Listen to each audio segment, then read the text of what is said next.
So ayan guys, so bali si Jeffrey pala ay papunta doon sa yan o, bibili siya ng ano, ng alak.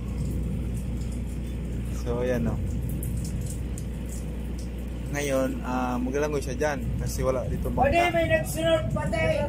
So ayan guys, so Ababaw na itong parlawi ka.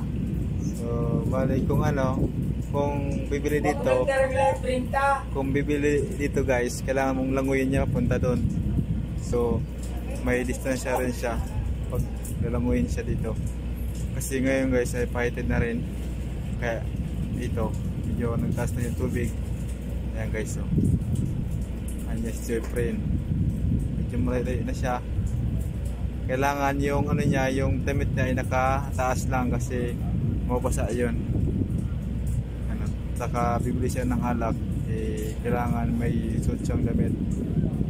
So yan guys, kung anong bibili niya doon sa labas, garilyo o alak man ano, kailangan niya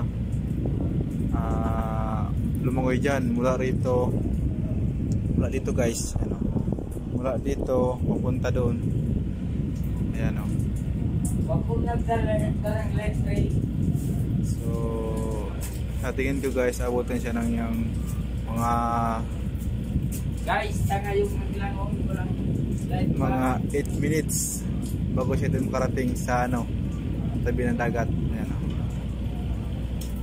So yan guys, kaya mahirap talaga kapag ganito, kapag dito ka nakaangkoray saka walang ano, masakyan dito pag ganitong oras na. So swertihan na lang kung mayroon man.